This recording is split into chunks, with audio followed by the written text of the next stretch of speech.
I went to see Lingua Ignota in concert just a few days ago. This was at a church called St. Paul's Trinity, downtown Toronto. I'm sure if you are from this city, you'll at least be, if you haven't been in it, you'll at least know the building. It's like right at Bloor and Spadina. And I thought it would be cool to try to just report back on what that night was like for me. I have been wanting to see Kristen live for quite some time because I'd heard a lot about her live shows, and I've been a big fan of her career up until this point. And I think I'm really glad I got to see her on this tour because she is performing songs from Sinner Get Ready, which I think is, at least, yeah, in my opinion, it is her best album. The church venue was very appropriate, I think, and it was a very nice touch for what Kristen does. Oftentimes, her music pulls a lot from Catholicism, and sometimes the music itself resembles traditional Catholic music. It was also kind of fun just to see the crowd going to a church, sitting down at a pew, which is basically like a long bench if you've never been to like a Catholic church before. And also you've got like hymnals and devotionals in front of you that you can like look through if you wanted to. And it was just interesting to see the kind of crowd that showed up, because a lot of these people, I mean, I don't know them, but I imagine that a lot of them probably have hang-ups about organized religion. I went alone to this concert. I go to concerts alone pretty frequently, and what I liked about this one is that I didn't really feel anxious at all. Oftentimes I go to a lot of punk shows, right? And there's a lot of downtime between sets, and a lot of the time I'm just standing around feeling awkward and anxious.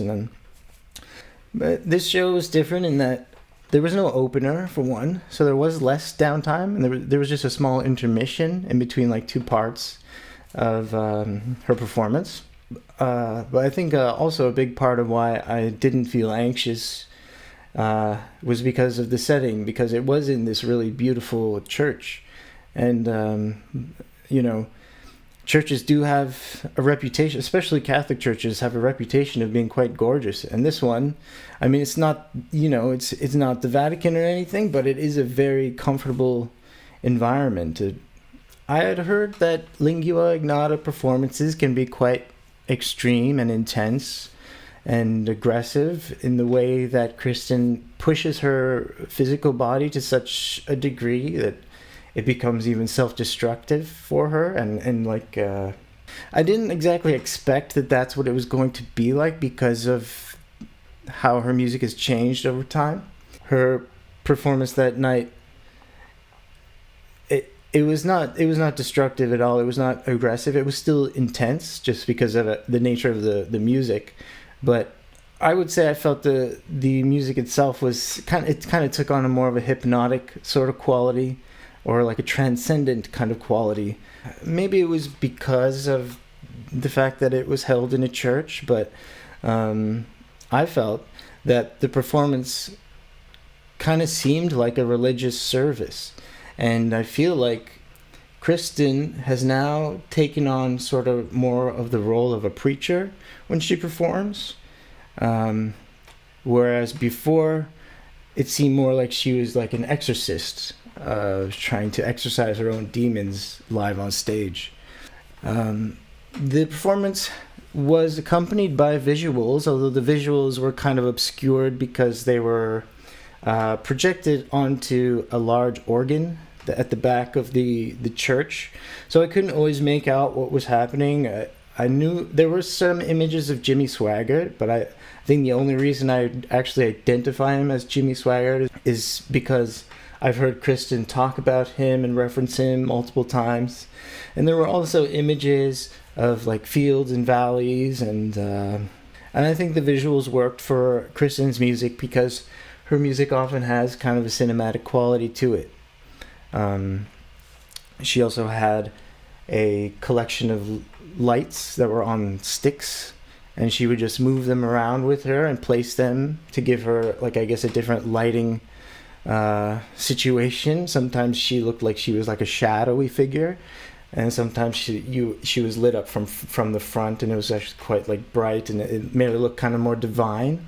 Um, and a lot of her mannerisms, something about her mannerisms at this concert, like she would do these kind of like, she had a way of moving her body that was kind of like sort of witchy, I would call it.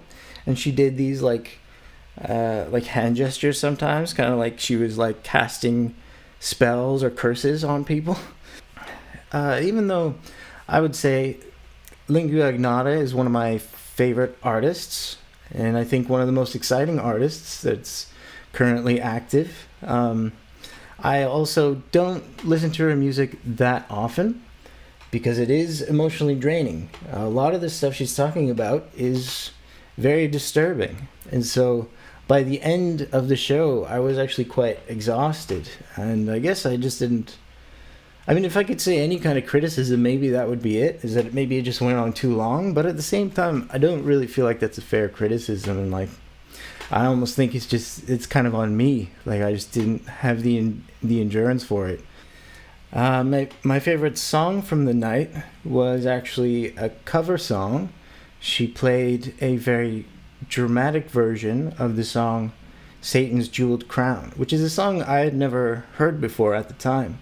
And I've now heard the original, and I don't even think it's that great of a song.